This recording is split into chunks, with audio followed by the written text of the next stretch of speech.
Dakar, le 3 février 2024. Alors que le Sénégal se prépare à un tournant électoral, le président Macky Sall, à seulement 3 semaines du vote, annonce le report du scrutin à décembre 2024. Cette décision, loin de calmer les tensions, déclenche de violentes manifestations.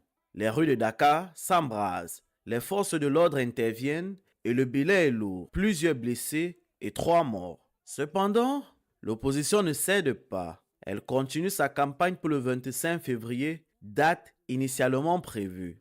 Quelques jours plus tard, les sages se prononcent. Le Conseil constitutionnel annule le rapport et le scrutin a finalement lieu comme prévu. L'incroyable se produit alors. Un homme, libéré de prison seulement 9 jours avant l'élection, est élu président de la République. Âgé de 44 ans, il devient le plus jeune président de l'histoire du Sénégal, le premier polygame et surtout le premier opposant à remporter une élection dès le premier tour.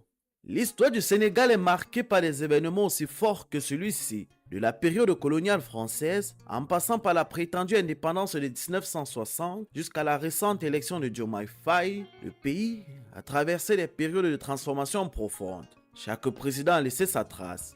Léopold Sédar Senghor, francophile et homme de lettres, a été le premier à ouvrir la voie, suivi par d'autres hommes qui ont aussi chacun façonné le destin du pays de la Teranga. Dans cette rétrospective, nous revenons sur le parcours du Sénégal de la période coloniale à aujourd'hui. Restez alors scotchés jusqu'à la fin. L'histoire du Sénégal, c'est maintenant.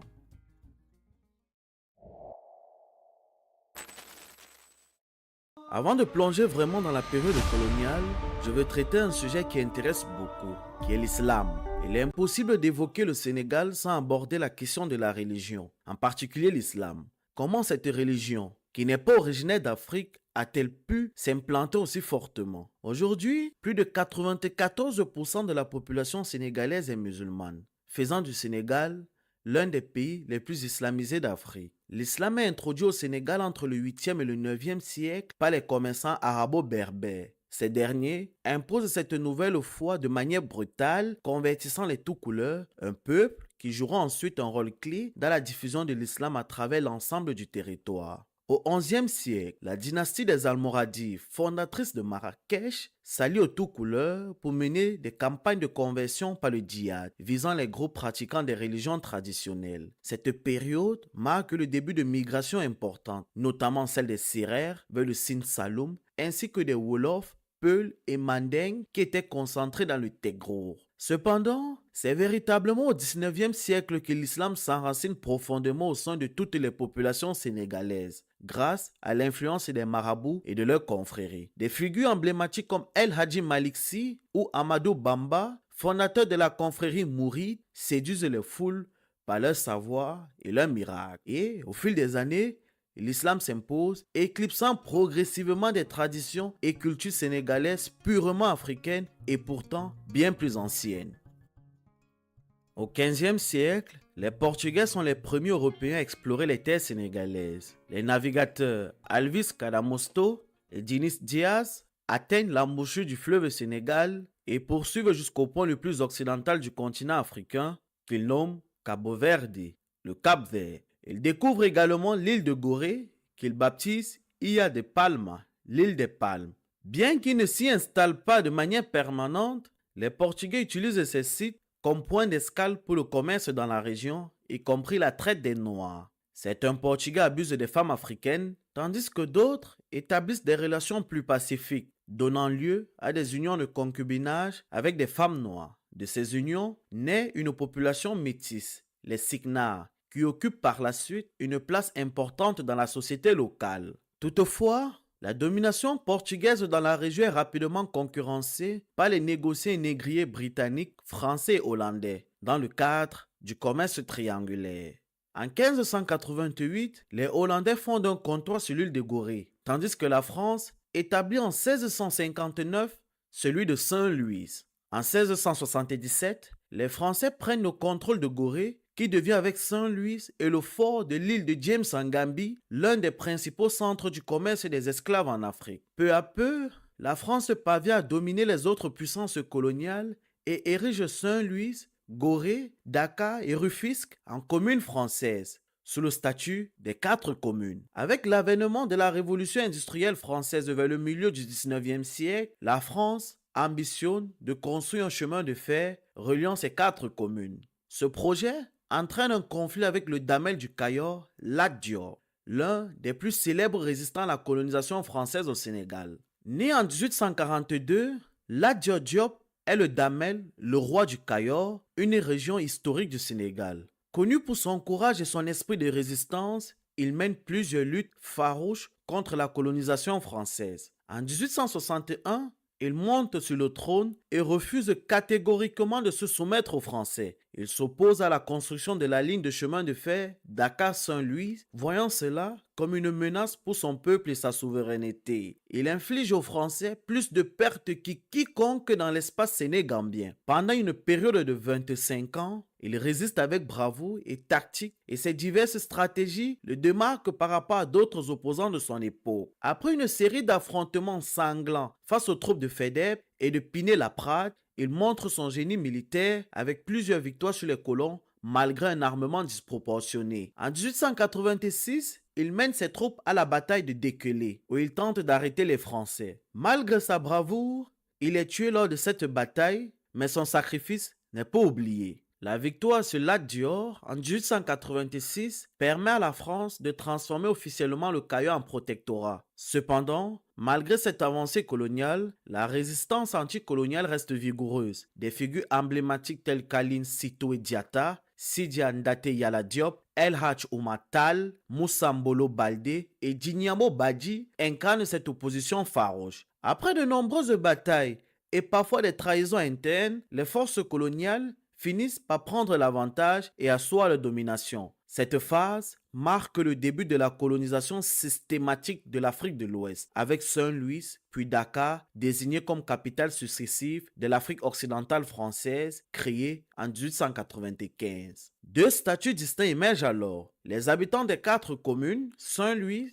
Gorée, Dakar et Rufisque jouissent de la citoyenneté française de plein droit, tandis que les populations des nouveaux territoires colonisés sont soumises au régime de l'indigénat. La colonisation au Sénégal diffère légèrement de celle d'autres colonies. En effet, les Sénégalais bénéficient très tôt d'un accès à l'éducation et à certains droits, ce qui permet à des figures comme Blaise Diagne de se distinguer. Diagne devient ainsi le premier député africain élu à l'Assemblée nationale française en 1914. Bien que le travail forcé existe au Sénégal, il n'est pas pratiqué avec la même intensité que dans d'autres colonies. De plus, la colonie se distingue par la présence importante de populations blanches. Lorsque la Première Guerre mondiale éclate en 1914, la France recrute des soldats africains surnommés tirailleurs sénégalais. Ces soldats combattent avec courage, mais leurs efforts ne sont malheureusement pas récompensés à leur juste valeur. En 1919, un an après la fin de la guerre, des troubles éclatent à Dakar.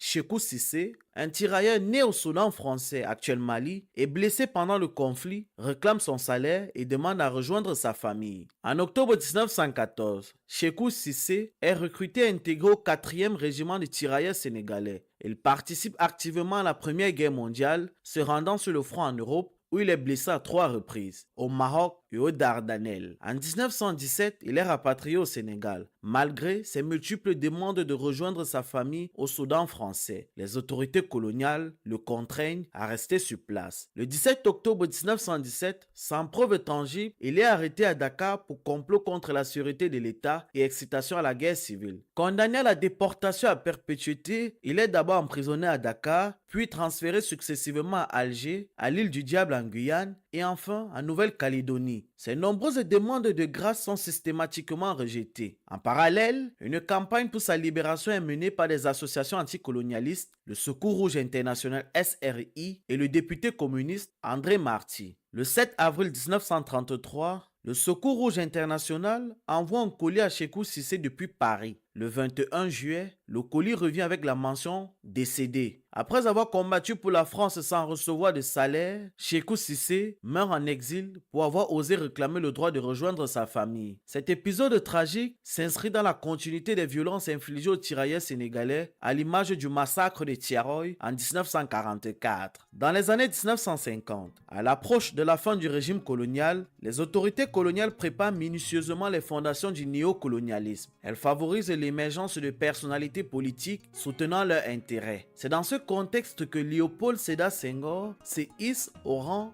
de figure majeure du pays. Après avoir signé les fameux accords de coopération, il proclame l'indépendance du Sénégal le 20 août 1960. Le 7 septembre, Senghor devient le premier président de la République du Sénégal. Un tétramètre, c'est-à-dire il y a 4 syllabes accentuées et entre 2 syllabes accentuées, il ne peut y avoir que 3 syllabes. Par exemple, Yagana, Yagana, Yagana, Degele, Yagana, Daoren, Sogenyo, Degele, Webisimla, Yamandor, Randidor, Degele, Laula Chat, Laula Khel, Laula Bet, Degele, etc.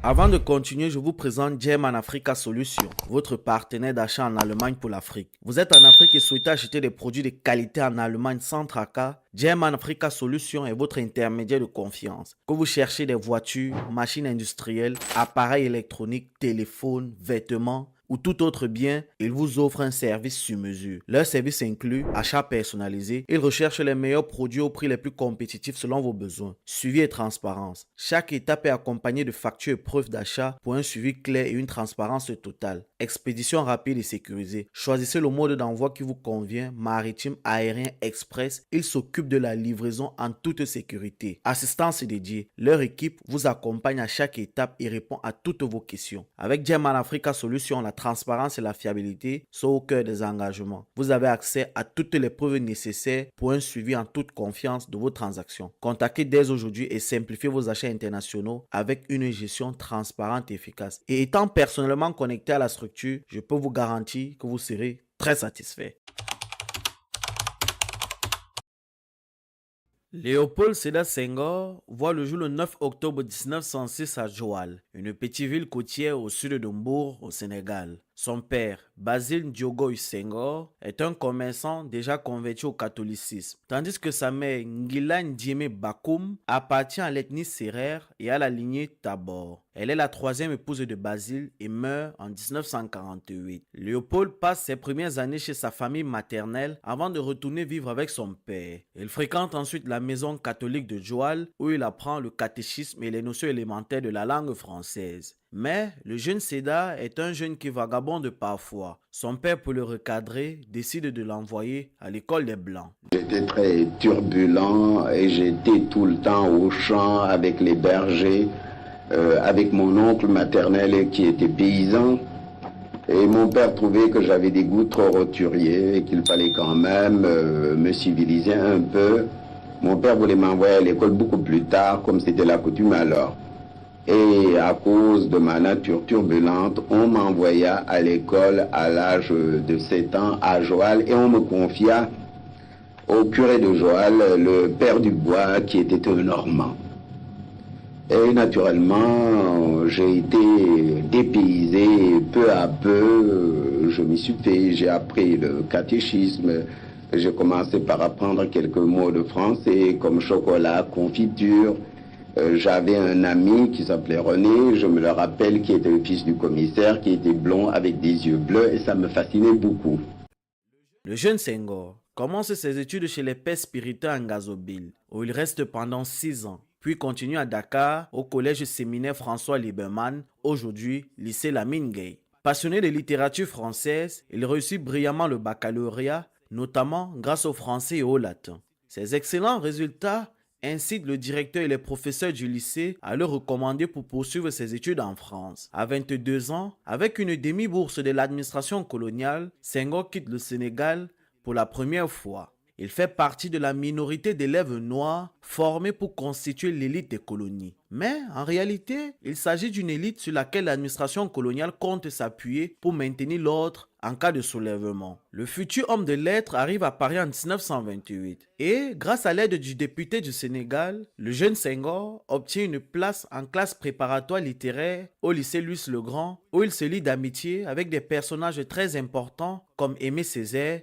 et Georges Pompidou, futur président de la République française. Par la suite, il fréquente la faculté des lettres de l'Université de Paris et y obtient en 1931 une licence de lettres. En 1933, grâce encore à Blaise Ndiaye, il obtient la naturalisation française et tente une première fois le concours d'agrégation de grammaire. Il ne réussit pas. En 1935, pour sa deuxième tentative, il réussit le concours et devient le premier Africain lauréat de l'agrégation de grammaire et exerce comme professeur de lettres classiques. Alors que les idées d'émancipation, lancées notamment par le panafricaniste Marcus Garvey, se propagent en Afrique de l'Ouest, Senghor de son côté affirme chaque jour son admiration pour la France et son amour pour la littérature française. Et il publie ses premiers poèmes dans le magazine littéraire Cahiers du Sud. Les élites françaises voient alors en lui le reflet de leurs propres fantasmes coloniaux. Un colonisé amoureux et admiratif de la France. En 1937, invité par les autorités coloniales à prononcer 2 discours, un à Dakar, un à Paris, il éblouit son auditoire. Quelques jours plus tard, le 4 octobre, le quotidien d'extrême droite, l'Action française, lui consacre un article dans lequel on peut lire « Senghor est le type de ces élites indigènes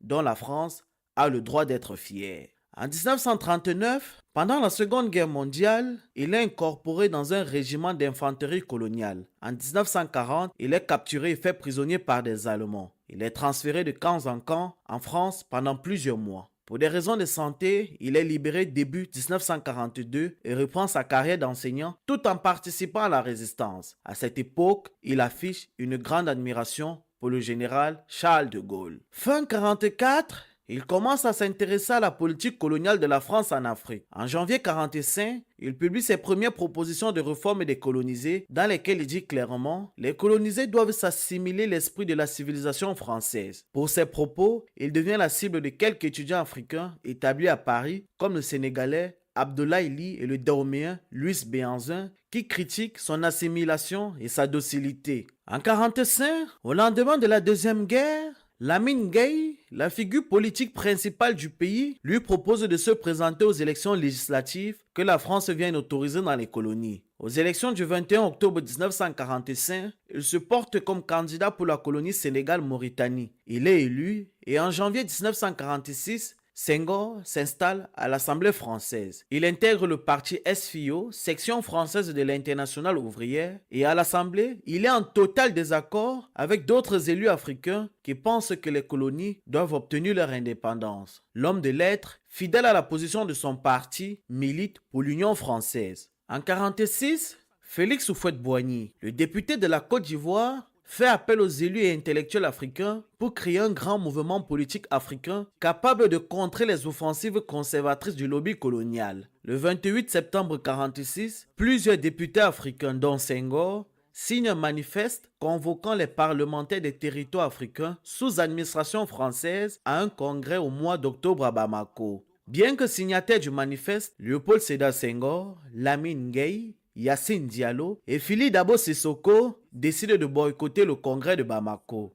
Selon l'historien Pierre Kipré, Senghor et ses camarades auraient reçu des chèques du ministre de la France et d'Outre-mer, Marius Moutet, pour se désolidariser de ce mouvement anticolonialiste. 2 ans plus tard, en 1948, il fonde avec Mamadou Dia le Bloc démocratique sénégalais. Il se rapproche de Luis Paul Adjoula, député du Cameroun, et farouche adversaire de l'indépendance des colonies. Les 2 hommes forment un nouveau groupe parlementaire, les indépendants d'outre-mer. Fort d'une dizaine de députés du soutien financier des administrations coloniales, ils entrent directement en concurrence avec le RDA de Félix Houphouët-Boigny, pourtant anticolonialiste à ce moment. 3 ans plus tard, en 1951, il est réélu député. Protégé des colons, il enchaîne alors les fonctions. Il est secrétaire d'État à la présidence du Conseil dans le gouvernement Edgar Faure. Il devient maire de Thiès au Sénégal. Il est aussi membre de la commission chargée d'élaborer la constitution de la 5e République, conseiller du Sénégal, membre du Grand Conseil de l'Afrique occidentale française et membre de l'Assemblée parlementaire du Conseil de l'Europe. Et en 1959, il est nommé ministre conseiller du gouvernement Michel Debré. Et en cette année de 59, Senghor, qui ne désire pas voir une balkanisation de l'Afrique de l'Ouest en petite entité, est confronté au Houphouët-Boigny qui est favorable à l'idée de balkanisation. Malgré cette différence, les deux hommes au service de la France ne parlent pas d'indépendance, mais d'autonomie interne. Au milieu de cette confrontation idéologique, on trouve le panafricain malien Modibo Keïta qui, comme Léopold Sédar Senghor, est opposé à la balkanisation. Senghor et Modibo forment avec le Dahomey et la Haute-Volta la Fédération du Mali. Le Dahomey et la Haute-Volta, influencés par la Côte d'Ivoire, quittent la Fédération. Le 9 avril, la Fédération du Mali, constituée du Mali et du Sénégal, proclame son indépendance. Cependant, très vite, les idées panafricaines de Modibo Keïta deviennent un problème pour la France. En effet, sur la question algérienne, Modibo se prononce pour une indépendance de l'Algérie. Il critique l'administration coloniale française en Afrique et parle même de monnaie africaine unique pour toute l'Afrique de l'Ouest. Senghor, lié d'amitié avec de nombreux gaullistes, se laisse influencer par ces derniers et la fédération éclate. Le Sénégal se retire et proclame son indépendance le 20 août 1960. Et à l'unanimité, le 5 septembre 1960, Léopold Sédar Senghor est désigné président de la République du Sénégal. Au sommet de cette jeune république parlementaire bicéphale, le président du Conseil, Mamadou Dia, est chargé de la mise en place du plan de développement à long terme du Sénégal, tandis que le président de la République, Senghor, est chargé des relations internationales. Avec Senghor à la tête de la nation, le Sénégal devient le joyau de l'empire colonial français. Sa docilité, son amour pour la France et son admiration pour le général Charles de Gaulle vont être au service du néocolonialisme français. En 1960, le Sénégal de Senghor sert de base pour déstabiliser la Guinée de Sékou Touré. En effet, Jacques Foccart, proche du président sénégalais, recrute des hommes au Sénégal, les entraîne, les arme et leur donne la mission d'éliminer le leader guinéen. Après l'échec de cette mission, c'est encore au Sénégal que les faux billets de l'opération Persil sont imprimés pour couler l'économie guinéenne. Cette opération est une réussite. La Guinée coule à cause des opérations menées depuis le Sénégal voisin. Mamadou Dia, deuxième personnalité du pays et très aimé des Sénégalais, découvre une cargaison d'armes envoyées depuis la France pour armer l'opposition guinéenne et l'encourager à renverser Sékou Touré. Il critique ces manigances françaises et délivre même une plainte au nom du gouvernement sénégalais à la France. Les gaullistes le trouvent nuisible et le signalent à Senghor. En décembre 1962, Dia s'adresse au peuple et prononce un discours dans lequel il critique toutes les anciennes structures et systèmes hérités de l'ancienne puissance coloniale. Il fait surtout des critiques très pointues sur l'économie actuelle du pays et étale un plan économique qui permettrait au Sénégal d'être réellement souverain. Ces déclarations heurtent les intérêts français. Senghor demande alors à ses amis députés de déposer une motion de censure contre le gouvernement dirigé par Dia. La motion est votée le 17 décembre dans l'après-midi au domicile du président de l'Assemblée nationale, Lamine Ngueye. Le président Senghor et ses proches, sous l'accusation de tentative de coup d'État, fait arrêter dès le lendemain Mamadou Dia et 4 autres ministres, Valdiodio Ndiaye, Ibrahim Assar, Joseph Mbaye et Alioune Tall. Du 9 au 13 mai 1963, au cours d'un procès décidé d'avance, Dia est condamné à la peine de mort et les 4 autres ministres à 20 ans de prison. Ils sont incarcérés au centre spécial de détention de Kédougou. Après cet événement, le président Senghor s'attire la désaffection des étudiants sénégalais, de la diaspora africaine et sénégalaise en particulier. Au cours d'un discours à Paris, il est hué par une centaine d'étudiants africains. Et un an plus tard, en 1964, après le coup d'État au Gabon qui renverse le francophile Léomba, c'est encore à partir du Sénégal que la France envoie des soldats pour aller remettre M. Mba au pouvoir. En effet, alors que son voisin du Mali, Modibo Keïta, chasse les militaires français de son territoire, le Sénégal de Senghor devient l'une des plus grandes bases militaires françaises en Afrique. Après avoir écarté Dia de la scène politique, le poète instaure un régime présidentiel autoritaire dans le pays. Seul son parti, l'UPS, est autorisé. Ses relations avec la France et son régime présidentiel autoritaire dérangent. Le 22 mars 1967, alors qu'il est à la grande mosquée de Dakar, il est la cible d'une tentative d'assassinat. Le coupable, Mustapha Lo, est condamné à la peine de mort. et il est exécuté le 29 juin de la même année. Un supposé complice, Mustapha Dram, est condamné aux travaux forcés à perpétuité. Un an plus tard, en mai et juin 1968, les étudiants de l'université de Dakar se mettent en grève pour présenter leurs revendications. Senghor envoie rapidement des gendarmes occuper l'université et les établissements secondaires de Dakar. L'Union démocratique des étudiants sénégalais UDS appelle les syndicats à renverser le gouvernement. En coordination avec l'ambassadeur français, le président fait évacuer les lieux éducatifs. En réaction, l'Union nationale des travailleurs sénégalais UNTS lance un appel à la grève générale. Senghor déclare l'état d'urgence, impose un couvre-feu et place les lieux stratégiques sous contrôle militaire. Pour mettre fin au mouvement, plusieurs mesures drastiques sont prises. Fermeture de l'université pour 2 ans. Enrôlement forcé des étudiants sénégalais dans l'armée. Expulsion des étudiants africains non sénégalais et des non-africains ayant participé à la révolte. Les professeurs ayant soutenu les étudiants sont révoqués. Et, sous prétexte d'avoir influencé la révolte, tous les ressortissants chinois, à l'exception de ceux travaillant dans la culture du riz, sont expulsés. Cette crise, largement soutenue par la population, ébranle le régime de Senghor, le contraignant à accéder à certaines revendications comme la nomination d'un premier ministre et l'augmentation des salaires.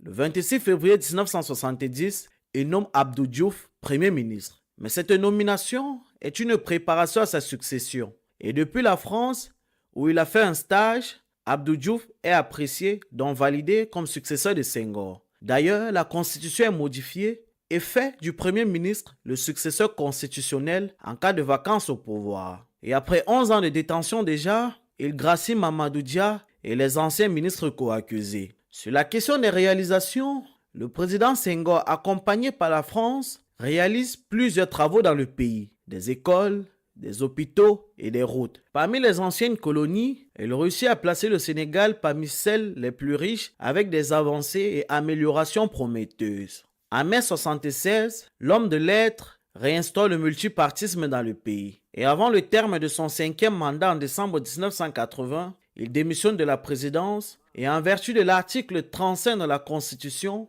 le Premier ministre le remplace à la tête du pouvoir. Il se retire avec son épouse en Normandie en France et se concentre à l'écriture de ses œuvres littéraires. Léopold Sédar Senghor est souvent perçu comme un homme très cultivé et très intelligent. Cependant, beaucoup estiment qu'il n'était pas à la hauteur de la tâche de chef d'État. Étant fortement influencé et amoureux de la France, il le considère déconnecté des réalités de ses concitoyens et au service d'intérêts étrangers plutôt que de ceux de son propre peuple. Avec Félix Houphouët-Boigny, Senghor est souvent vu comme un pilier du système néocolonial français, aujourd'hui connu sous le nom de France-Afrique. Certains détracteurs du leader sénégalais allaient jusqu'à le qualifier de français à la peau noire. Il est encore aujourd'hui largement apprécié et reconnu à travers le monde pour ses œuvres littéraires et poétiques. Avec Aimé Césaire, il est cofondateur du concept de la négritude. Il est également l'un des pères fondateurs de la francophonie. Il a été décoré chevalier de l'ordre dans près de 10 pays et a reçu le titre de docteur honoris causa de 37 universités, dont l'université Paris-Sorbonne et l'université Harvard.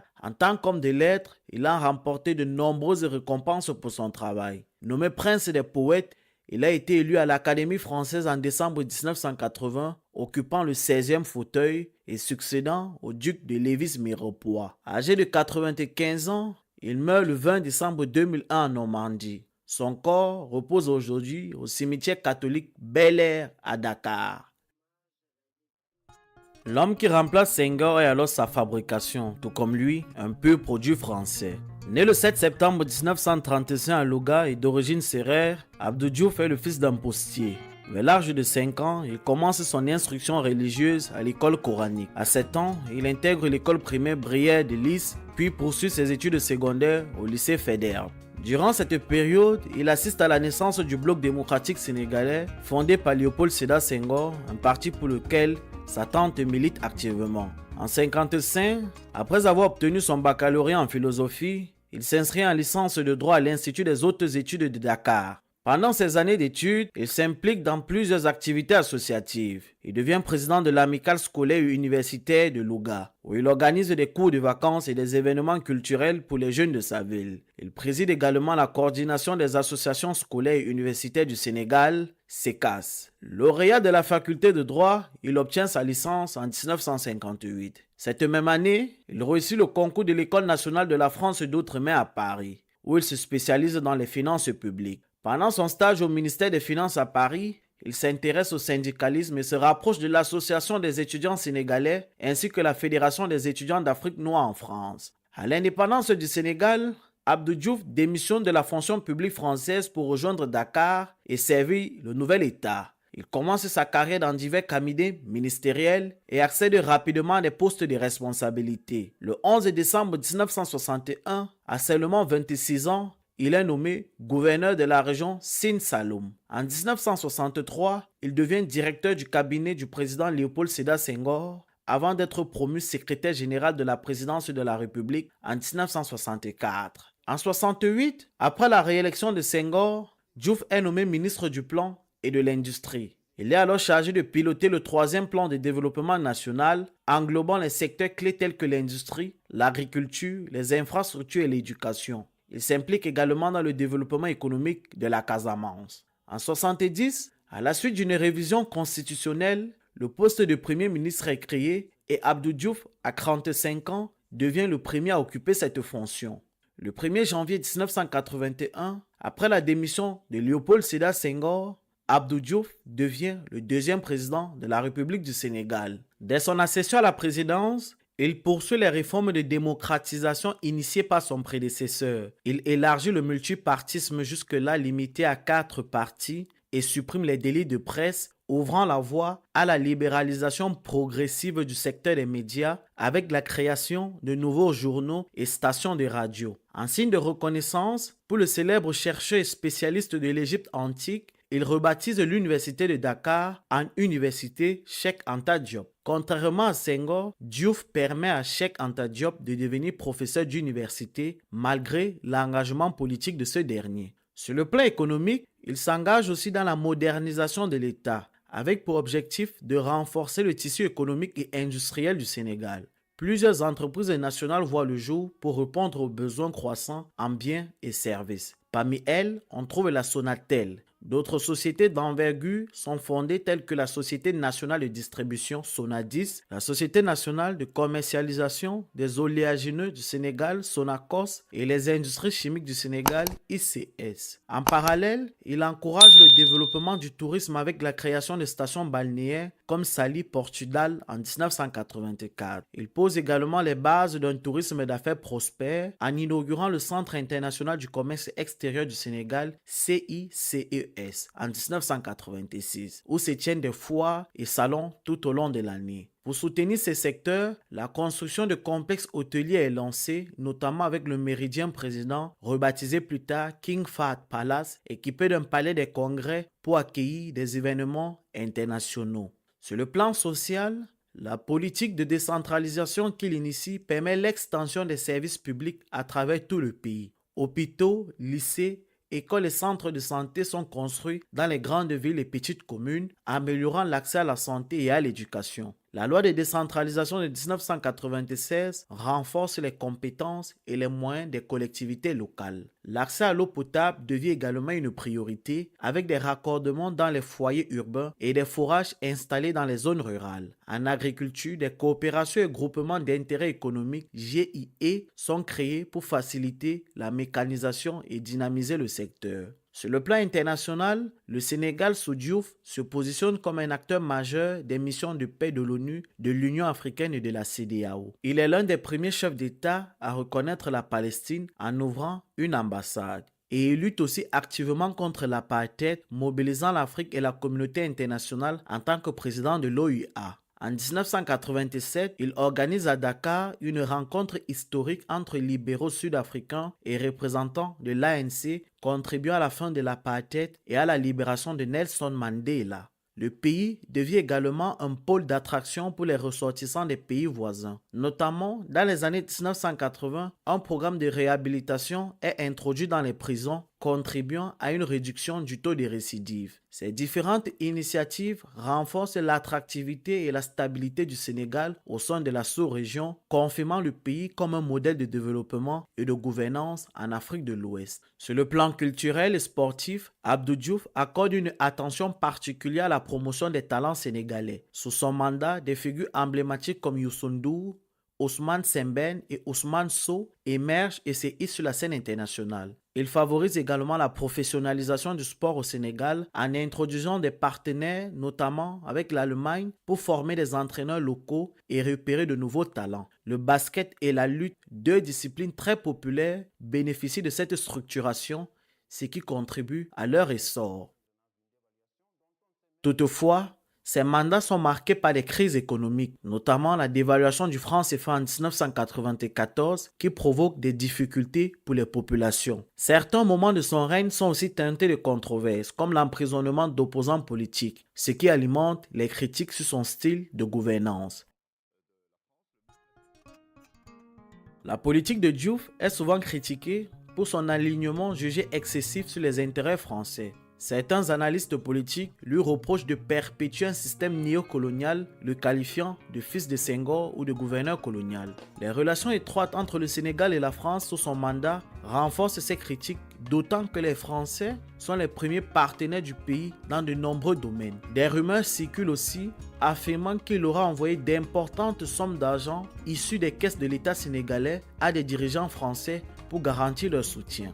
Malgré ces critiques, Diouf parvient à se faire réélire en 1983, 88 et 93. Cependant, lors de l'élection présidentielle de 2000, il est battu par Abdoulaye Wade. Dans un geste de grande élégance politique, il reconnaît sa défaite et se retire de la vie politique, suivant l'exemple de son prédécesseur, Léopold Sédar Senghor. À l'instar de Léopold Sédar Senghor, Diouf se retire en France après sa défaite électorale. Peu de temps après, il est nommé secrétaire général de l'Organisation internationale de la francophonie, un poste prestigieux qu'il occupe durant plusieurs années. Cette nomination est perçue par certains de ses détracteurs comme une récompense offerte par la France en reconnaissance de son engagement supposé au service du néocolonialisme.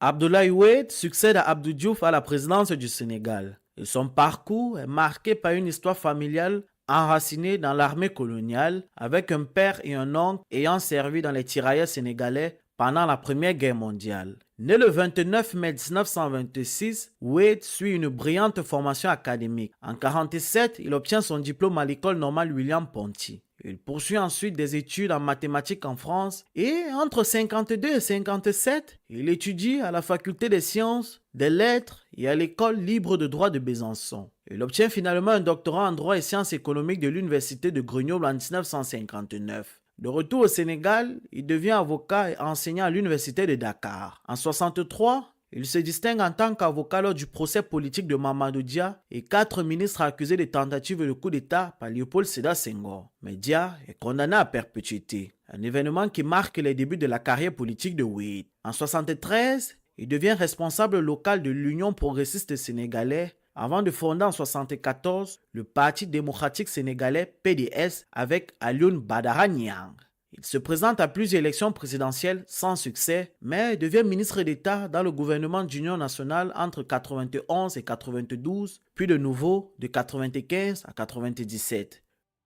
Le 15 mai 1993, il est arrêté, soupçonné de complicité dans l'assassinat de M. Babacar Seye, vice-président du Conseil constitutionnel, mais est relâché faute de preuves. En 2000, après des décennies dans l'opposition, il est élu président sous le slogan « Sopi », changement, marquant la première alternance démocratique du Sénégal après 40 ans de pouvoir socialiste. Sous sa présidence, il lance des réformes éducatives et entreprend de grands projets d'infrastructure, notamment des autoroutes, aéroports et des réformes en agriculture et santé. Cependant, des initiatives comme la grande offensive agricole pour la nourriture et l'abondance échoue partiellement et sa gouvernance est critiquée pour une gestion économique instable avec un chômage élevé et une pauvreté persistante. Sur le plan politique, il réinstaure le Sénat après l'avoir dissous. Il modifie plusieurs fois la Constitution et effectue de nombreux remaniements ministériels entraînant une instabilité politique dans le pays. Il est également accusé de népotisme en faveur de son fils Karim Wade et de corruption.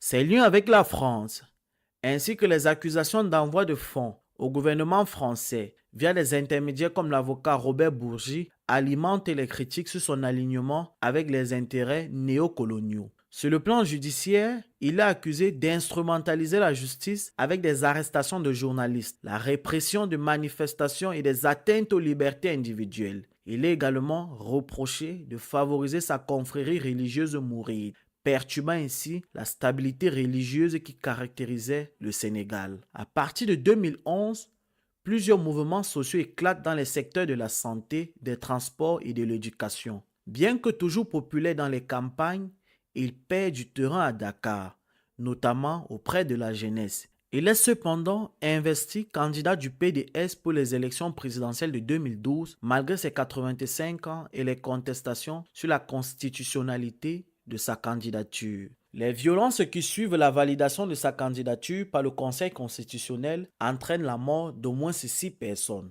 Lors du premier tour, Wade arrive en tête avec 34,81% des voix, mais est contraint à un second tour face à Macky Sall. Le 25 mai 2012, Wade est battu par Sall qui remporte avec 65,80% des suffrages. Wade accepte sa défaite, félicite Macky Sall et quitte la présidence le 2 avril 2012. Après sa défaite aux élections, il se retire progressivement de la vie politique active. Même après son retrait du pouvoir, Abdoulaye Wade reste une personnalité marquante de la politique sénégalaise, intervenant à plusieurs reprises dans les débats nationaux. Macky Sall, né le 11 décembre 1961, a pour père Amadou Abdoul Sall, manœuvre devenu gardien dans la fonction publique et originaire de Ndouloum Adjifounébé, une famille de propriétaires terriens, tandis que sa mère, Koumba Timbo, vendeuse d'arachides, provient d'une lignée de guerriers du Fouta.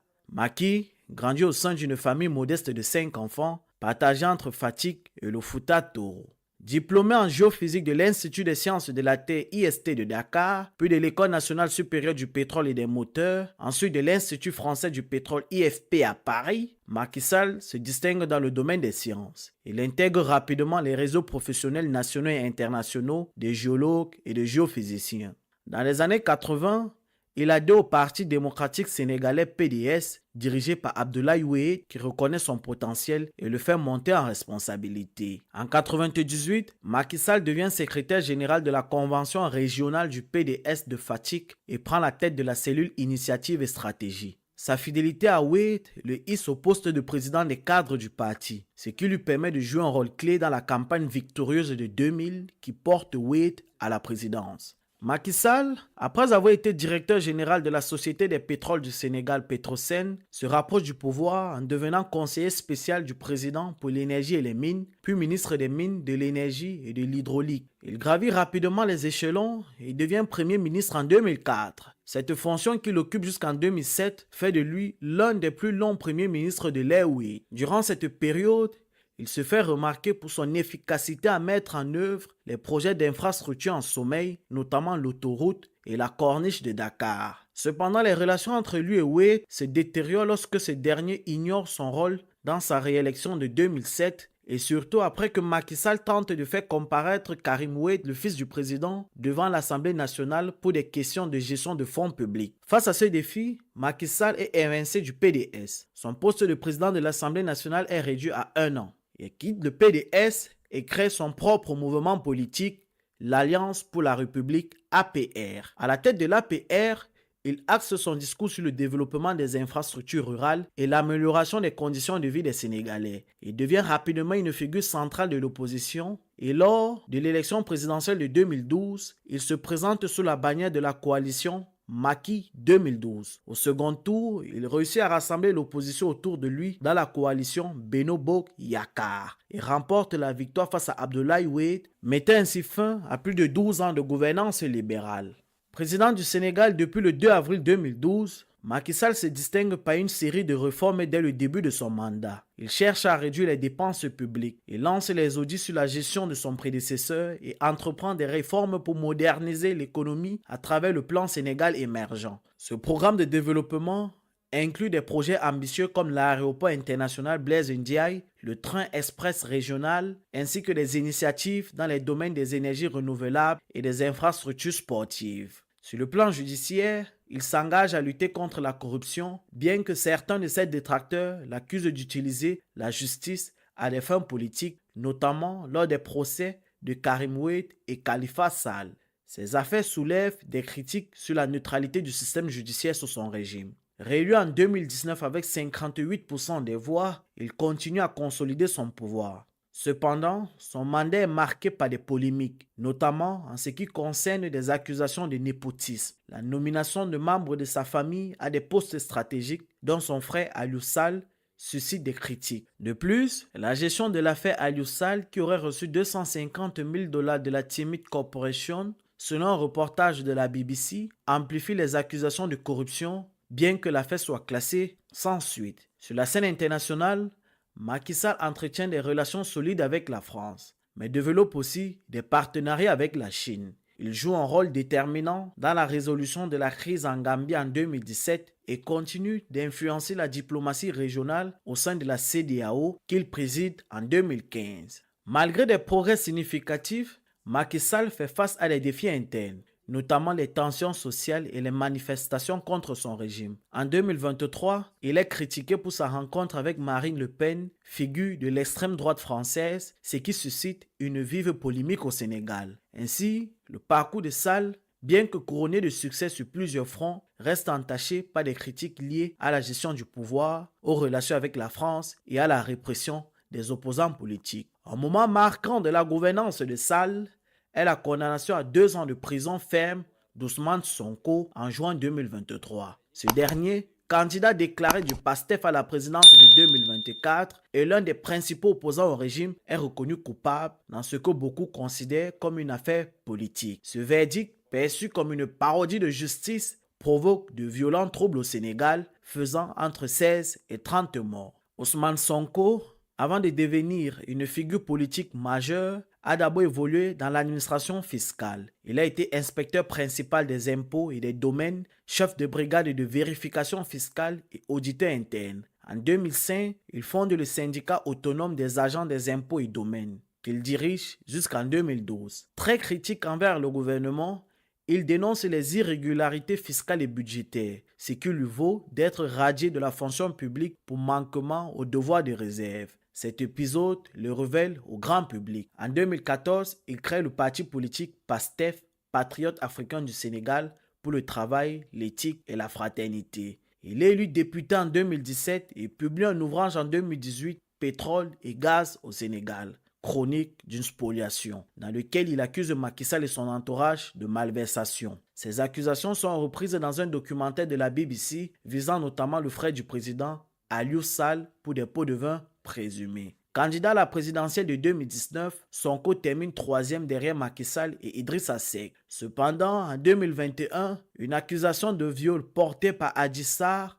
employé d'un salon de massage, plonge Sonko dans une nouvelle tourmente judiciaire. Il rejette ces accusations, les qualifiant de complot politique orchestré par Macky Sall pour écarter sa candidature à la présidentielle de 2024. Cette affaire déclenche une série de manifestations au Sénégal. Finalement acquitté des accusations de viol, Sonko est néanmoins condamné à 2 ans de prison pour corruption de la jeunesse. Cette condamnation, vue par nombre d'observateurs comme injuste, déclenche une grève de la faim de Sonko en prison à partir du 30 juin 2023. Le lendemain, son parti, le PASTEF, est dissous. Il est hospitalisé à cause de sa grève. Malgré cela, il parvient à déposer sa candidature pour la présidentielle, mais sa candidature est déclarée inéligible. Sonko apporte alors son soutien à Bassirou Diomaye Faye, secrétaire général du PASTEF pour l'élection de 2024. Dans l'ombre, des discussions sont entamées entre le gouvernement et Sonko avec la perspective d'une loi d'amnistie qui pourrait profiter à lui et à Bassirou Diomaye Faye. Macky Sall, quant à lui, annonce qu'il ne sera pas candidat à l'élection présidentielle de 2024. Désignant Amadou Ba comme candidat de la coalition BBY Benno Bokk Yakaar. Cependant, le 3 février 2024, quelques heures avant le début de la campagne électorale, il signe un décret repoussant la date de l'élection présidentielle. Le Conseil constitutionnel invalide ce rapport, jugeant qu'il est inconstitutionnel, alimentant ainsi les soupçons de ceux qui estiment que Macky Sall cherche à rester au pouvoir. Finalement, l'élection a lieu le 24 mars. Et Bassirou Diomaye Faye, candidat du PASTEF, est élu président dès le premier tour. Il succède à Macky Sall le 2 avril. Après sa présidence, Macky Sall devient employé spécial et président du comité de suivi du Pacte de Paris pour la planète et les peuples, un rôle qu'il assume à la demande du président français Emmanuel Macron. Cette nomination, réalisée avant la fin de son mandat en novembre 2023, est comparée à celle d'Abdou Diouf à la tête de la francophonie après son départ du pouvoir. Certains critiques panafricanistes estimant qu'il s'agit d'une récompense pour avoir été un allié de Paris durant sa présidence. Il est encore trop tôt pour juger le régime de Bassirou Diomaye Faye. Donc pour cette vidéo, nous nous arrêtons là. Si vous appréciez mon travail, n'hésitez pas à vous abonner, à liker et à partager. Merci. Je vous présente German Africa Solutions, votre partenaire d'achat en Allemagne pour l'Afrique. Vous êtes en Afrique et souhaitez acheter des produits de qualité en Allemagne sans tracas? German Africa Solutions est votre intermédiaire de confiance. Que vous cherchez des voitures, machines industrielles, appareils électroniques, téléphones, vêtements ou tout autre bien, ils vous offrent un service sur mesure. Leur service inclut achat personnalisé. Ils recherchent les meilleurs produits au prix les plus compétitifs selon vos besoins. Suivi et transparence. Chaque étape est accompagnée de factures et preuves d'achat pour un suivi clair et une transparence totale. Expédition rapide et sécurisée. Choisissez le mode d'envoi qui vous convient, maritime, aérien, express. Ils s'occupent de la livraison en toute sécurité. Assistance dédiée. Leur équipe vous accompagne à chaque étape et répond à toutes vos questions. Avec German Africa Solutions, la transparence et la fiabilité sont au cœur des engagements. Vous avez accès à toutes les preuves nécessaires pour un suivi en toute confiance de vos transactions. Contactez dès aujourd'hui et simplifiez vos achats internationaux avec une gestion transparente et efficace. Et étant personnellement connecté à la structure, je peux vous garantir que vous serez très satisfait.